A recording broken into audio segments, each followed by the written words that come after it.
Bonjour à tous, c'est avec plaisir que je vous retrouve aujourd'hui. Donc, nous allons poursuivre avec la méditation. Je vous ai remis, vous avez dû constater que c'est quand même pas si mal, là. Le mien n'est pas imprimé au complet, là. Mais vous avez vu pourquoi méditer, c'est la vidéo 18. 3 mots à retenir, équilibre, harmonie, impeccabilité. Le premier chakra, Muladhara, hein, chakra racine. L'élément, c'est la terre, le sens, c'est le droit. Il y aurait beaucoup d'autres choses à ajouter, là. Bon, c'est l'hormone du stress, le cortisol ici, les glandes surrénales, mais ça, je ne vais pas entrer là-dedans, OK? Vous pouvez lire ultérieurement un chakra à la fois, si vous voulez aller plus loin. La question ici, quand on va terminer, c'est concernant la nourriture. Me suis-je bien nourri qualitativement et quantitativement? Et là, à chaque semaine, on va ajouter peut-être me nourrir, ainsi de suite. Et à la toute fin de la méditation, ça va se résumer à quelques mots. OK? Donc, et aussi, vous allez avoir de disponible tous les croquis refaits comme cela. Là. Je vais vous envoyer ça avec le prochain courriel. Donc, aujourd'hui, on regarde la partie qui concerne l'aspect qualitatif. Avant, on va placer un petit concept bien important. Vous savez, c'est pas nécessaire de tout savoir concernant les chakras, je viens de le mentionner, et concernant d'autres aspects de la méditation. Mais ça prend une certaine partie de théorie, là, OK?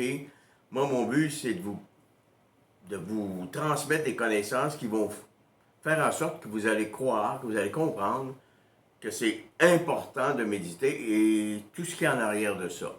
OK? Retenons aussi qu'il n'y a pas de scission entre le corps et l'âme. Il y a une osmose.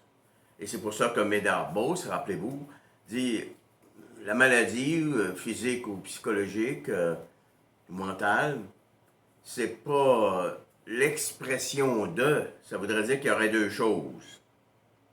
Il y a le spirituel, il y a le matériel. Non, non, c'est l'actualisation, la réalisation de. OK? Ça ne fait qu'un. On a vu la semaine dernière que, bon, le but de ce chakra, c'est la survie. Hein, il faut survivre, il faut manger. C'est un rituel de base, se nourrir. Pas de corps, pas d'existence. Bon. Il faut développer des comportements salutogènes qui vont nous assurer la stabilité, la disponibilité et la fiabilité du corps. C'est un vaisseau cosmique. C'est une voiture. C'est le véhicule de l'existence de l'être au monde. Bon, se nourrir est important. Pourquoi? Je l'ai déjà mentionné, c'est parce que ça implique les 5 sens. Ça implique les 5 sens. Aujourd'hui, ce qui se passe avec la nourriture, il y a une expression qui est employée, on dit du congélateur à la table. Bon, et on va le voir pourquoi un peu tantôt. Hein? Du congélateur à la table. On mange vite, tout se fait vite. On est bousculé par le temps, nos horaires sont chargés. Hein? C'est ce qu'on a déjà appelé, rappelez-vous, le temps dérivé. Hein? On coupe le temps en toutes sortes de petits morceaux pour se donner l'impression d'exister, d'être full présent. Bon. C'est sûr qu'en faisant ça, en instaurant une pratique semblable du congélateur à la table, ben, c'est sûr que ça fait l'affaire de certaines compagnies, OK? On nous vend tout, on n'a pas le temps de préparer nos repas. On a tué ce rituel-là, hein, qui est de manger, qui est un rituel très important. On va le voir, dans tous ses aspects. Et là, on vient d'instaurer les bacs bruns. J'ai un peu de misère avec ça, là. OK? C'est un peu comme les bacs bleus. Voyez-vous, c'est un rituel. Le mardi, on met le bac bleu. À Chicoutimi. Et là, on va mettre le bac brun. Moi, j'en ai pas, je l'ai refusé, là. OK? Le bac bleu, Bon, ça vient dire quoi? Oui, c'est comme si on se déculpabilisait. On consomme beaucoup, mais au moins on récupère. On récupère. Il y a 80% de ce que vous mettez dans ces bacs-là qui va au site d'enfouissement. Donc, là, on a instauré le bac brun. On peut dépenser, on peut acheter des grosses quantités quand même qu'on perd un peu de nourriture. Vous savez, c'est un problème, partout on en parle. Les banques alimentaires sauvées de la bouffe. Bon, mais là, on a un bac brun. C'est pas grave, là. On récupère. Au moins, on va faire du compost avec ça. J'aurais été pour ça si on nous avait offert la possibilité d'avoir un vrai bac pour récupérer à la maison, ceux qui ont des maisons, hein, et ceux qui sont dans des logements avec le bac brun. Bon, on aurait peut-être sauvé vraiment des millions de kilomètres de camions qui ne viendraient pas chercher les bacs des gens qui ont des propriétés. Puis on l'aurait utilisé dans notre jardin, sous nos fleurs, dans notre potager.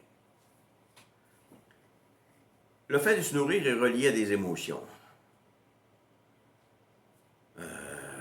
Rappelez-vous, c'est inséparable. On dit qu'il y a des gens qui mangent leurs émotions. Il y a certaines nourritures qu'on appelle du comfort food. Hein? Quand on est malade, hein? L'ami de notre fils, excusez, le fils de notre ami, a un grave problème de santé, un cancer important, à 24 ans. Et là, notre ami, il nous dit parfois, là, hey, mon gars, là, il demande des affaires à sa mère, il veut manger des affaires, là, c'est incroyable, là. Des affaires, ça n'a pas de bon sens.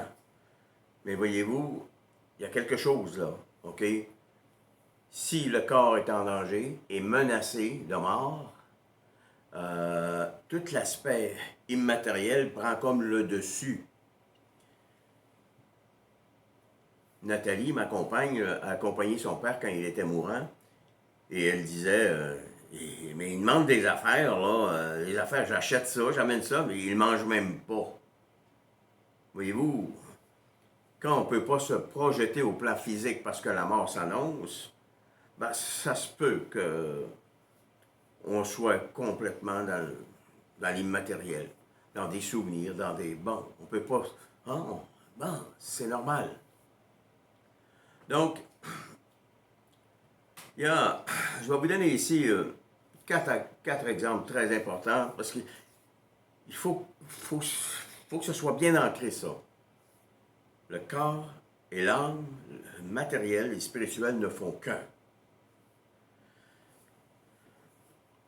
Lorsque j'ai fait mes études de doctorat en 1996, il y avait une recherche qui avait été faite dans le nord canadien, y compris le nord du Québec, pour vérifier l'incidence du cancer du sein chez les femmes autochtones. On sait que l'obésité, l'alcoolisme, le tabagisme ont des effets exponentiels sur les dangers de développer un cancer du sein. C'est pas 1 plus 1 égale 3, là. C'est fou, c'est multiplié. On a donc analysé l'existence de ces femmes autochtones en haut du 50e parallèle, je crois. Et c'est pas péjoratif ce que je dis là, absolument pas. C'est sûr qu'il y avait certains problèmes d'obésité, d'alcool, et la cigarette. Mais à la surprise des chercheurs, on s'est aperçu que l'incidence du cancer de sein était, chez ces femmes, 5 fois moins que la moyenne des Canadiennes. Les chercheurs ne comprennent pas. Mais ils sont dans le scientifique, dans le quantitatif. Ils ne se posent pas de questions sur l'existence, sur le spirituel, sur l'osmose entre les deux. Mais voyez-vous, ces femmes-là sont dans le Nord. Généralement, c'est pas la richesse des sociétés industrielles comme nous autres, en ville, dans les agglomérations comme on est ici. Et ils ont des enfants. Et l'enfant, bien souvent, les enfants vont être allaités jusqu'à 3 ans, 3 ans et demi et davantage. C'est comme s'ils avaient besoin de leur sein. En plus, le lait maternel, OK, dans ce coin-là, est contaminé par le DDT qu'on étendait en Alabama dans les années 50. C'est fou. Mais voyez-vous, ils sont comme immunisés. On a besoin de nos seins, puis on a besoin du lait. On les enfants à nourrir. Il y a une autre étude aussi intéressante sur le sida Vous pouvez fouiller sur Internet les prostituées de Nairobi. Ils en avaient trouvé 29. Je pense maintenant, ça a dépassé un petit peu, là. Le taux de sida, c'est 80% en montant, là, OK? Ces femmes-là, bien souvent, ils ont un conjoint qui est mort dans la guerre, guerre civile. Bon, ils ont 5, 6, 7, 8 enfants à nourrir. Et c'est un petit abri, leur maison, c'est un abri en tôle avec des rebuts, là. Bon, il y a 2 lits. Un lit pour la prostitution, puis un lit pour... Et à cette époque-là, le coût pour une relation, 50 cents avec un condom. 1$, pas de condom. Et c'est pas une personne par jour qui passe là. OK? Bon. Et on s'est aperçu que ces femmes-là, après 10, 15 ans, ils n'ont pas le sida. Mais voyez-vous, encore là, c'est un peu comme les femmes autochtones. Ils ont 7, 8 enfants à faire vivre. Les chercheurs ne comprennent pas.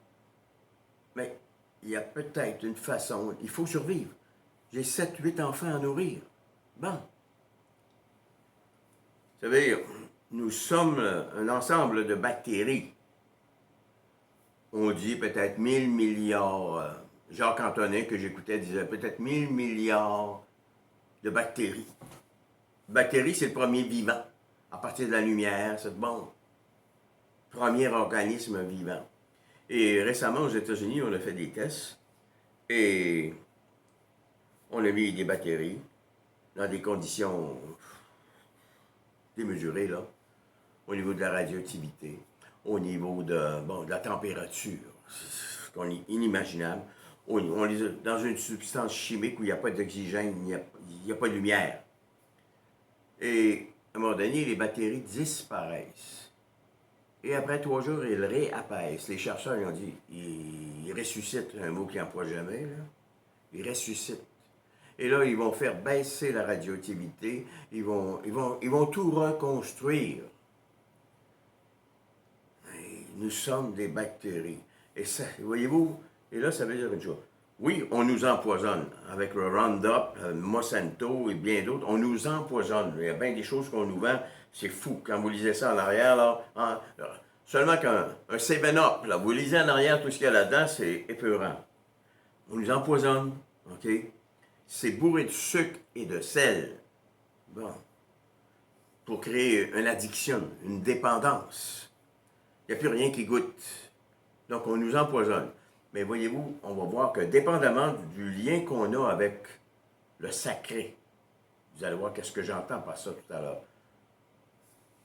Nos bactéries peuvent peut-être s'en foutre éperdument.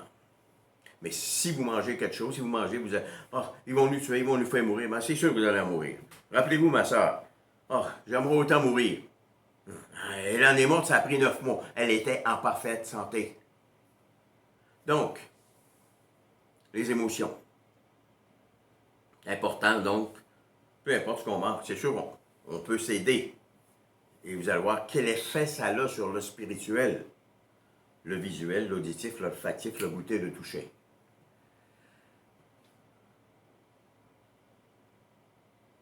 Ce qu'on mange, ça peut vous faire mourir. Si vous êtes sûr que vous allez en mourir. Vous savez, le 11 septembre 2001 à New York, là, il y a plusieurs personnes qui se sont suicidées. De peur de mourir par le feu. Ils ne savaient pas que les tours allaient s'écraser, là. Ils ne savaient pas. Ils sont tirés en bas. Hein? Bon. À un moment donné, à Dolbeau, je me souviens, j'ai travaillé à Dolbeau, au Lac-Saint-Jean. Il y a quelqu'un qui s'en allait dans un... Il y a un bout là, bien droit là, sur la route là, qui va entre Dolbeau et Saint-Méthode. Et il y a un type qui a dévié. Il a défait sa ceinture de sécurité, il a dévié puis il est rentré dans un fardier. Il s'est tué, c'est sûr, à 120, 130, 140 km, il a accéléré. Il venait de sortir de l'hôpital de Roberval avec un diagnostic de cancer, un stade 4.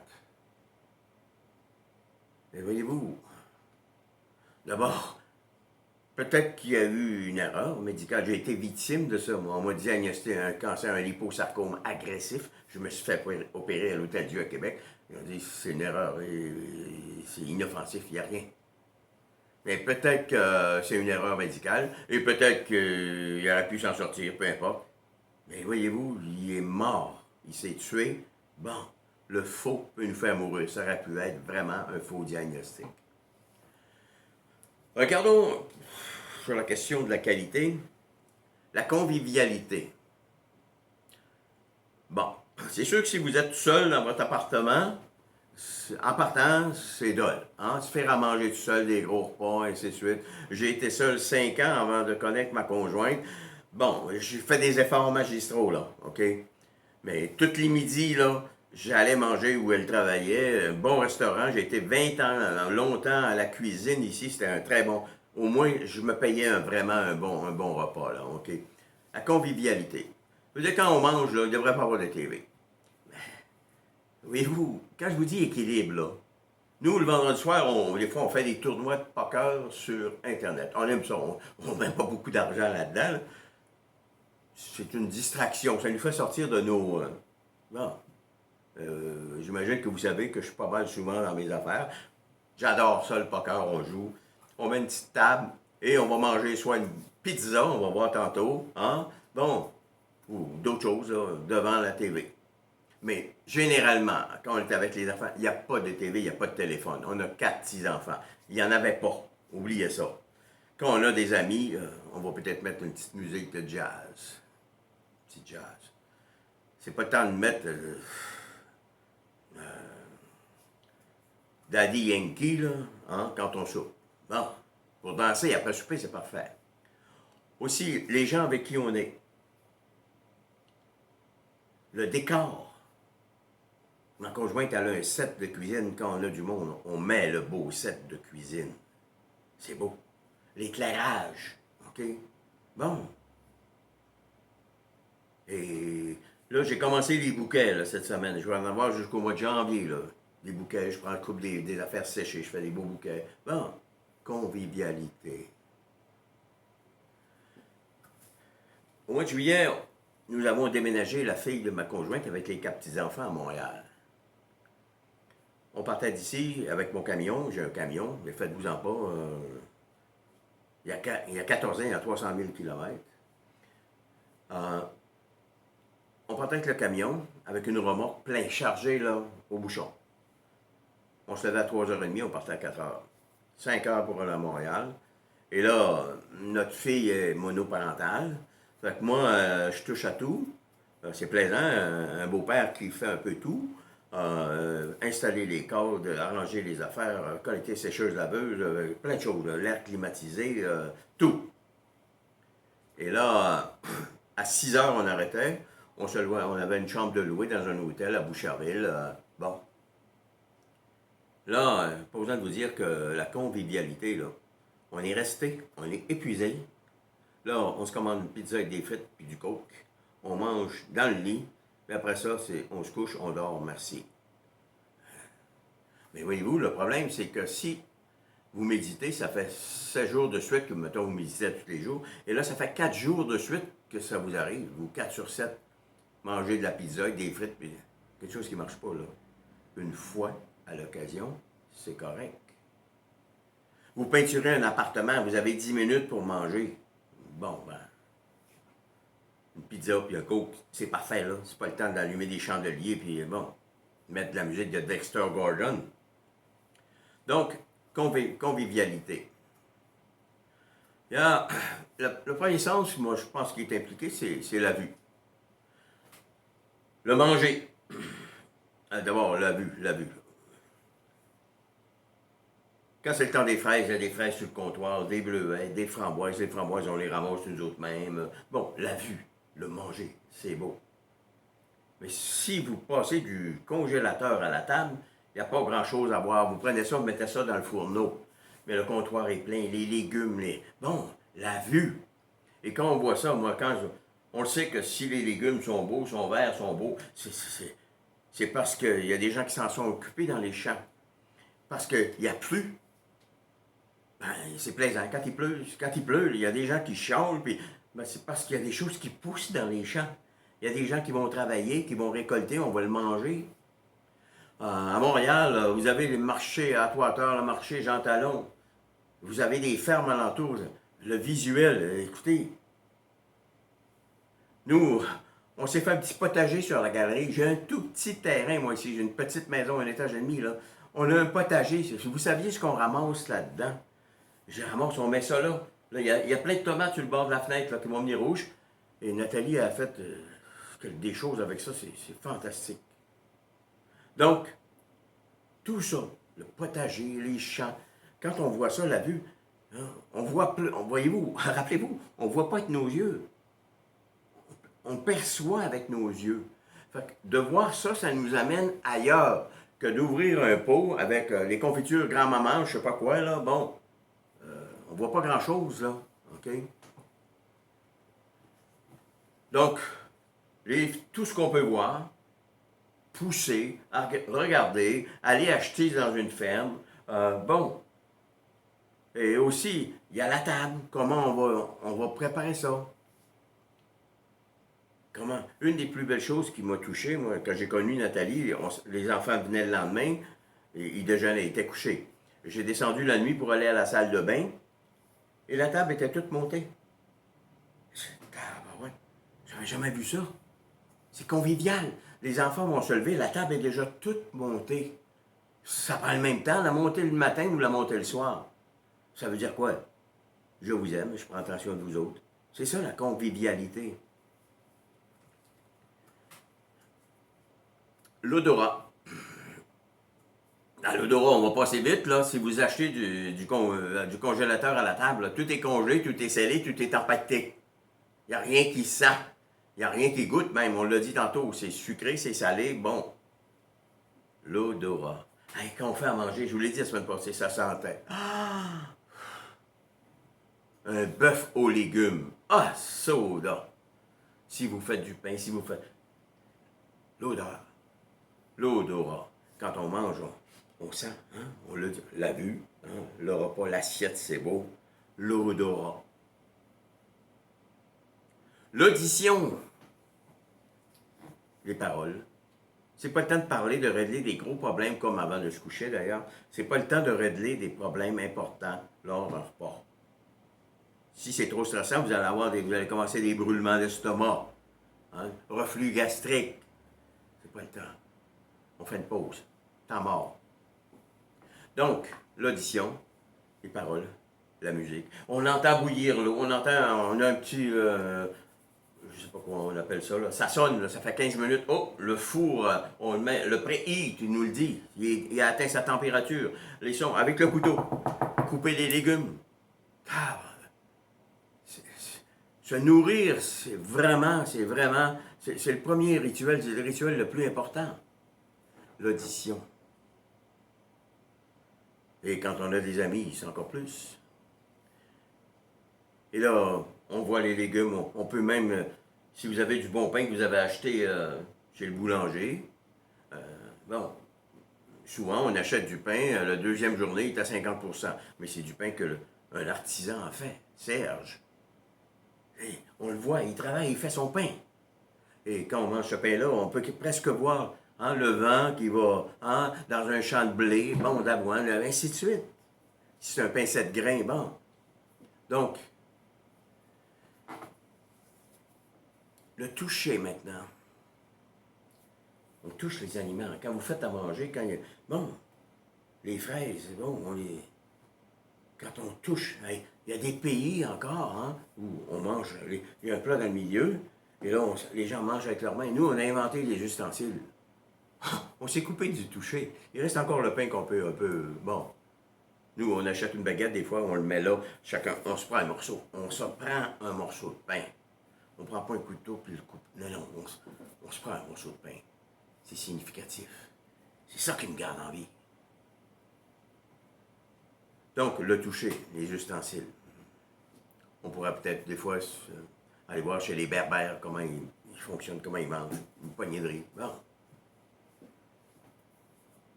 Il y a le goûter.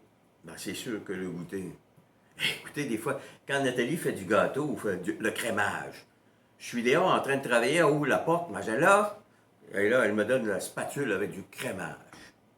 Des fois, c'est des patates pilées, elle sait que j'adore ça. Elle me présente un moton de patates pilées. Ah, mais c'est bien bon, le goûter.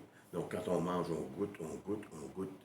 Mais si vous achetez tout du congélateur à la table, bon.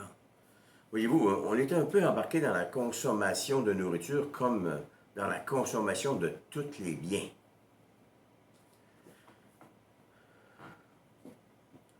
Donc, se nourrir, c'est un rituel important. Vous avez vu tous les sens. Je vous l'ai dit, essayez de me trouver un autre sens un autre rituel où tous les sens sont sollicités. S'il y en a qui le trouvent, je n'ai pas eu de réponse cette semaine. Mais s'il y en a d'entre vous qui le trouvent, vous me le direz. Tous les sens sont sollicités. Sauf si on achète quelque chose qui est tout près d'avance. On met ça au four, bonjour, merci. Donc, l'aspect, et c'est un rituel important, et rappelez-vous, la fonction d'un rituel, c'est de faire baisser l'angoisse, hein, c'est d'affronter l'inconnu. Hein, donc, les bacs bruns, hein, affronter l'inconnu. On s'en va vers de plus en plus, on mange mal, on nous empoisonne. On ne sait pas où ça va nous mener. Canaliser en des puissances qui nous... On n'a pas grand pouvoir. Monsanto, écoutez, ils sont forts dans le monde. On le sait, on l'a vu, là. OK? Il y a bien des gouvernements qui ont plié. Il y a des gens qui meurent du cancer. Les ananas du Costa Rica, c'est fou. Mais à côté des champs d'ananas, il y a plein de monde qui meurt du cancer. OK? Et qui sont malades du cancer à cause des produits chimiques qui sont sur les ananas. L'autre fonction d'un rituel, c'est une communication, une régulation sociale. Voilà, on consomme, on Costco, on le sait, les quantités, mais au moins, on peut se déculpabiliser. On essaye de récupérer. Ça va coûter des millions, hein, avec tous les camions qui vont circuler pour les bacs bruns, mais au lieu d'investir pour amener les gens à aller acheter des produits locaux, ainsi de suite, même avec des crédits d'impôt, on pourrait inventer plein de choses. Mais non. Et l'autre jour, je me disais, au nombre de bacs bruns là, qui ont été distribués au Québec, il y a des gens dans le plastique qui ont fait de l'argent pas mal. Là, okay?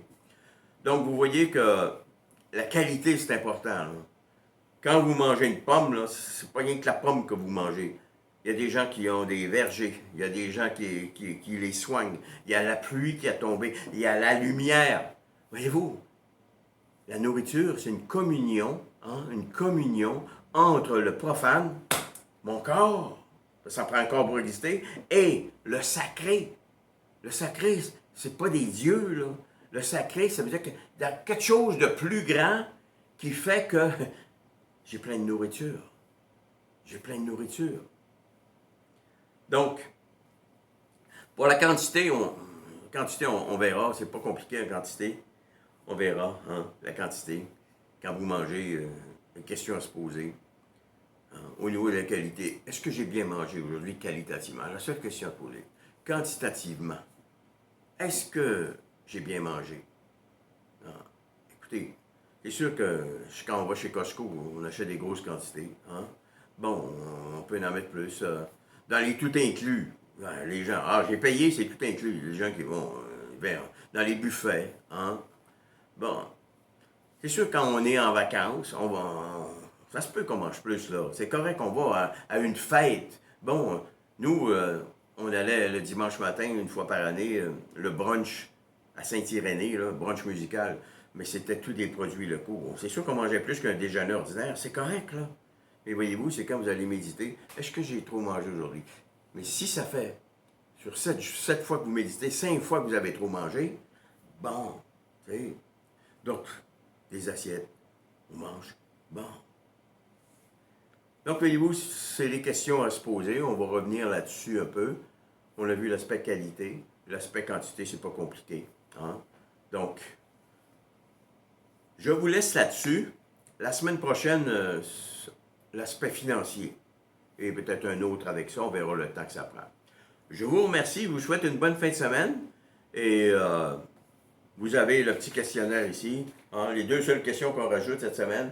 Me suis-je bien nourri qualitativement? Ah. de suite, ça va venir comme un éclair. Me suis-je bien nourri quantitativement? Je vous laisse là-dessus et je vous souhaite une merveilleuse semaine. Merci beaucoup.